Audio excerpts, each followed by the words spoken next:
Voilà. Alors j'espère que vous allez bien. Aujourd'hui on se retrouve pour parler d'organisation. Alors je pense que je suis l'une des pires personnes pour vous parler d'organisation sincèrement, mais je pense que ça peut me permettre de rester organisée, d'appliquer tous les conseils que je vais vous donner tout au long de l'année. Je me motive à faire cette vidéo et à l'appliquer, et j'espère que vous, ça va vous permettre de gagner une motivation à rester aussi organisée tout au long de l'année. Vous voyez, on va se donner un genre de défi ensemble, rester organisé toute l'année, parce que clairement là en ce moment ça va plus, même si franchement 2022 là depuis le 1er janvier j'ai fait des efforts, même je pourrais vous dire depuis le 26 décembre j'ai fait des efforts de malade, genre je m'impressionne un petit peu moi-même, mais je trouve que c'est pas suffisant. Il y a quand même des moments où j'ai des gros coups de mou, surtout le week-end, parce que genre lundi, mardi, tout ça je suis à donf, puis arrivé à la fin de semaine je suis là en mode je fous plus rien et c'est nul, et donc on va essayer de remédier à ça ensemble. Alors, je vais diviser la vidéo en deux parties. La première, je vais vous parler un peu de ma vie, de comment s'organise une semaine type à l'école, etc. Je vais aussi vous donner les raisons pour lesquelles l'organisation que je vais vous montrer est comme ceci et pas comme une autre. Et dans un second temps, je vais vous donner quelques conseils, quelques tips que j'applique. Je dis pas que je les applique tout le temps, mais je les ai un jour ou l'autre, à un moment donné dans ma vie, appliqués, et je les ai trouvés intéressants et assez intéressants pour pouvoir vous le partager. Parce que je vais pas vous donner de mauvais conseils, on n'est pas là pour ça. En tout cas, j'espère que cette vidéo va vous plaire et on passe directement à la suite. J'ai noté sur une feuille tout ce que je devais vous dire. Si c'est pas beau, ça c'est vraiment la première fois que j'organise une vidéo en l'écrivant sur papier. Déjà, il faut savoir 3 choses dans ma vie. C'est que de 1, je suis en études supérieures. De 2, je suis en prépa intégrée. Et tertio, je n'habite plus chez mes parents. C'est quelque chose d'assez important à préciser, vu que je vais vous parler de bouffe, je vais vous parler de ménage, vaisselle, chose que peut-être que vous ne faites pas si vous habitez encore aujourd'hui chez vos parents. Et le fait que je sois en prépa intégrée aussi, c'est assez important dans le sens où j'aurai pas la même organisation que quelqu'un qui est en prépa classique ou à la fac. Alors dans une semaine type, j'ai cours le lundi, je fais généralement du 8h 17h, enfin 16h40, et ça bouge pas. Par contre, tout le reste de la semaine va changer toutes les semaines. À part le fait que j'ai examen le mardi après-midi en général. Sinon, le reste de la semaine, ça va changer. Je peux faire 2 heures de cours le mercredi, comme je peux en faire genre 7. Sinon, le week-end, du coup, soit je rentre chez mes parents, ce qui est plutôt rare, soit je reste ici.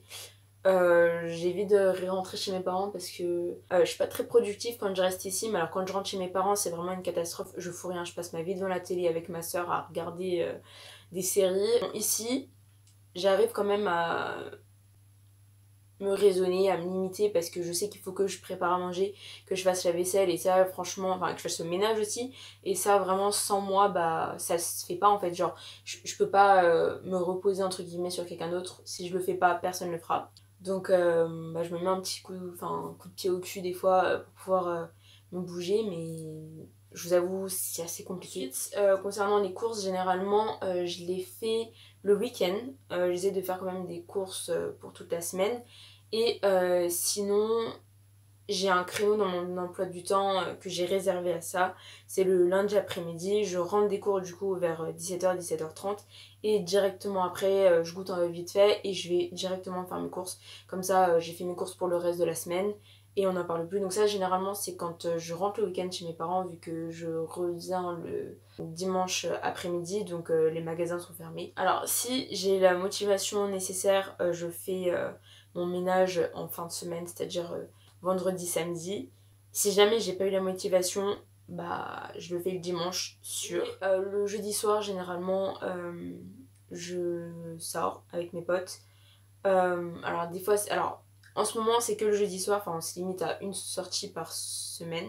Mais je vous avoue que avant les vacances de Noël, c'était plus que ça. C'est peut-être 2-3 sorties par semaine. Il faut apprendre à se réguler, il faut apprendre à se limiter. Si on est désorganisé comme moi, on peut pas se permettre de sortir tous les soirs à partir du mercredi, c'est pas possible. Alors, on va maintenant passer aux quelques conseils que j'ai à vous donner pour rester organisé. C'est de ne pas négliger son sommeil. C'est-à-dire que si ton corps il est fatigué, comment tu veux qu'il ait la force de faire tout ce que tu as à faire? Après, chacun a sa résistance. C'est-à-dire que moi, moins de 6 heures de sommeil, mon corps il est foutu. C'est-à-dire qu'à 10 heures, je suis capoute, j'en peux plus, j'ai envie de dormir. Bon, j'ai déjà envie de dormir, même si j'ai plus de 6 heures de sommeil. Mais je sais que 6 heures, même dans mon cerveau, en fait, mon cerveau il sait 6 heures, c'est pas assez. C'est-à-dire que je vais me le répéter toute la journée en mode putain, t'as vraiment dormi moins de 6 heures cette nuit, c'est nul. Faire des to-do list, ou juste même lister des choses. C'est un peu bateau, je vous avoue, mais faire des listes de courses, c'est incroyable comment ça peut te faire gagner du temps et de l'argent. Parce que genre, tu sais déjà ce que t'as acheté quand t'es au magasin. T'es pas là en train de réfléchir, putain, qu'est-ce que j'ai encore dans mon frigo, nanana. Non, t'arrives là-bas, tu sais. Tu prends tes affaires, etc. Tu le mets dans ton sac, dans ton panier, et après tu vas à la caisse. Mais moi, mes courses, je les fais en 15 minutes, c'est fini.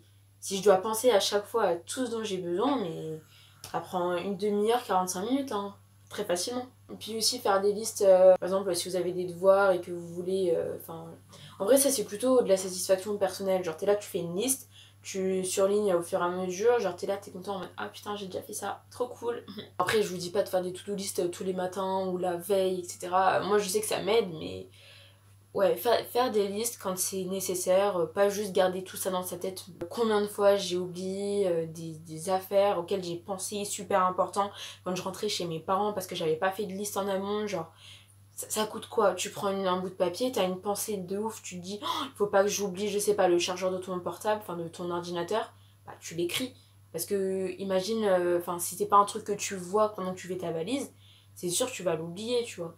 Voilà, pas tout garder dans sa tête, parce qu'en plus c'est de la pollution mentale vraiment inutile. Genre, t'es là, t'as peut-être d'autres choses à penser, t'es là, tu pollues ton esprit avec des listes de courses. C'est s'avancer dès que possible. Au niveau des cours, même au niveau. Enfin, voilà, dès que t'as du temps libre et que tu peux faire un truc, bah fais-le. Tu vois, genre te pose pas de questions, tu le fais. Si par exemple là tu fous rien et tu sais que t'as une pile de vaisselle à faire, bah fais-la. Comme ça, dans 15 minutes, bah tu auras plus de temps pour prendre du temps pour toi. Parce que si tu dis oui, je le fais dans 1 heure, c'est-à-dire que t'as que 1 heure pour, pour profiter. Alors que si tu l'as fait directement, bah, tu auras peut-être plus de temps après pour profiter et pour rien faire. Le téléphone, là, c'est vraiment mon pire ennemi.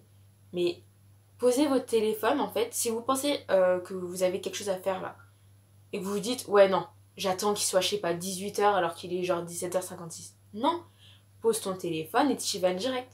Attends pas les 4 petites minutes pour avoir 1 heure pleine. Ça, c'est un truc aussi, il faut que je me dise tout le temps. Si t'as eu la motivation, tu dis oh, il faut que je le fasse dans 4 minutes, enfin faut que je fasse ça, et après tu dis ah bah j'ai 4 minutes pour le faire, mais ta motivation elle va descendre en 4 minutes. Tu vas te dire ah non, allez encore un quart d'heure, encore une demi-heure. Ça c'est vraiment. Pour moi c'est important, mais je sais pas si ça le sera pour tout le monde, mais c'est faire son lit tous les matins. Surtout si vous avez. Parce que moi je sais que chez mes parents j'ai pas un lit comme ça. J'ai un lit en hauteur, donc encore si je fais pas mon lit, bah je le vois pas mon lit qui est défait, mais quand mon lit là il est pas fait, mais il m'appelle de ouf. Quand il est bien fait, quand il est tout lisse, quand quand les draps ils sont tirés, etc. Je me dis non, faut pas le toucher parce que j'ai mis du temps à le faire ce matin. Enfin, du temps. Ça prend clairement 1 minute 30. Hein. Faites votre lit. Faites votre lit. Faire la vaisselle à chaque fois, enfin tous les soirs. Au moins tous les soirs. Voir à chaque fois que tu utilises un truc, faire la vaisselle direct. Alors, moi je déteste faire la vaisselle, du coup je me limite à faire avant de dormir. La vaisselle c'est vraiment la pire chose. Je déteste. Ah, du coup, je l'ai dit tout à l'heure, mais limiter son temps d'écran. Alors, il y a une application qui est incroyable qui s'appelle Forest. Ça, c'est vraiment le Saint Graal si vous voulez quitter votre téléphone en fait. En mode, tu peux mettre un timer et ça te fait planter un arbre. Ben, c'est un arbre fictif, hein, mais plus t'es resté concentré, plus t'as d'arbres qui sont plantés. Et c'est trop cool de toutes les semaines, tous les mois, de voir la différence enfin, le nombre d'arbres qui augmente, etc. Moi, je trouve ça trop cool. À chaque fois, je me lance des défis pour avoir plus de temps, du coup, sur l'application, mais donc pas sur mon téléphone.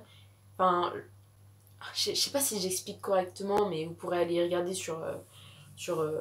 enfin, vous pouvez regarder, enfin bref, vous pouvez aller vous renseigner. Donc voilà, ça c'est vraiment une super bonne application que j'utilise depuis peut-être la seconde. Et sinon, ouais, enfin mettez votre téléphone loin en mode avion. C'est vraiment un conseil bateau, mais qu'on oublie trop souvent de dire, parce que à chaque fois que tu reçois une notif, t'es là, tu regardes sur Insta et t'es là, t'es happé par l'application. Et t'es là, au lieu de juste répondre à ton pote, tu passes 15 minutes sur l'application, bah c'est nul quoi, genre 15 minutes sur l'application alors que du coup t'aurais pu finir 15 minutes plus tôt et là tu finis 15 minutes plus tard. Faire au moins une fois par semaine le ménage. Aspirateur c'est le minimum. Une fois par semaine l'aspirateur pour moi c'est vraiment le minimum en fait. Parce que surtout quand t'habites dans un petit endroit, au lieu que la poussière elle soit répartie sur une grande surface, bah c'est plus petit donc on le voit plus rapidement quand c'est sale. Donc si vous avez comme moi un petit moins de 20 mètres carrés, vraiment l'aspirateur toutes les semaines c'est vraiment le minimum. Franchement ça prend quoi 10 minutes de ton temps pour après être satisfait parce que tu vois que ton sol il est propre. Alors que si t'es là c'est sale, t'as pas envie de ranger parce que tu dis de toute façon c'est déjà sale, t'es là t'amasses des choses de partout. C'est pas ouf, c'est pas ouf. Alors ça c'est vraiment un truc, je pense que je suis la seule à faire ça. Mais je fais un menu. Voilà. Donc, je prends une feuille, au moment où je fais ma liste de courses, je prends une feuille, j'écris tous les jours de la semaine avec midi et soir, et je fais mon menu. Voilà. J'écris ce que je mange tel jour, etc. une semaine à l'avance. Comme ça, bah déjà c'est un gain de temps de ouf parce que le soir, quand tu dois te préparer à manger, t'es pas là en train de réfléchir dans ton placard en mode qu'est-ce que je mange aujourd'hui? Non, mais attends, du coup, demain ça veut dire que je mangerai ça. Puis le lendemain, t'auras oublié ce que tu pensais la veille, du coup, tu vas redevoir penser à ce genre de choses. Alors que là, si c'est sur un papier, bah t'y penses même. Enfin, t'as pas besoin de réfléchir trop longtemps. T'es là, tu lis, bah tu sais ce que t'as à faire. Si je peux rajouter quelque chose, ce serait aussi de faire en grande quantité. Bah, pas des plats de famille non plus, hein. Vous faites pas des trucs pour 5 personnes, mais je pense que pour 3 personnes, déjà, c'est pas mal. Au lieu de me faire 7 repas par semaine, bah, je descends à 4-5 repas. Dans mon école, on a un cours qui s'appelle... c'est quoi, comment il s'appelle le cours? Méthode de travail. La prof, elle nous a dit, oui, il faut pas faire des tours de pile avec nos cours, faut les ranger toutes les semaines. Mais ça... Mais vraiment faites-le, hein, parce que moi combien de fois ça m'est arrivé à côté de mon bureau d'avoir mes cours étalés sur le sol, mais vraiment il n'y avait plus aucun sens, il n'y avait plus rien dans mon trieur, vraiment tout était par terre, j'étais là je piochais les feuilles à chaque fois quand j'en avais besoin mais c'était vraiment un carnage. Combien de fois ça m'est arrivé ça? Alors vraiment, toutes les semaines, si vous avez fini un chapitre, classeur, direct. Et si c'est déjà rangé bien comme il faut quelque part, bah, t'as juste à ranger directement dès que t'as pris quelque chose, à le ranger dès que tu l'as pris. Et voilà, il n'y a pas de désordre qui s'installe. Tu vas pas perdre de temps à un moment donné parce que ça fait 2 semaines que t'as pas rangé tes cours à prendre 1 heure de ton temps et à tout reclasser. Comme ça, c'est fait direct. Je pense qu'on va se donner rendez-vous dans 1 an pour faire un petit récap de mon année et voir si tous les conseils que je vous ai énumérés dans cette vidéo, je les ai appliqués ou pas. Voilà. Je pense que je suis sur la bonne voie pour réussir. J'espère que vous aussi, vous allez réussir à rester organisé toute l'année. Si vous avez d'autres conseils, bah, donnez-les moi. Et puis voilà quoi. Allez, bye!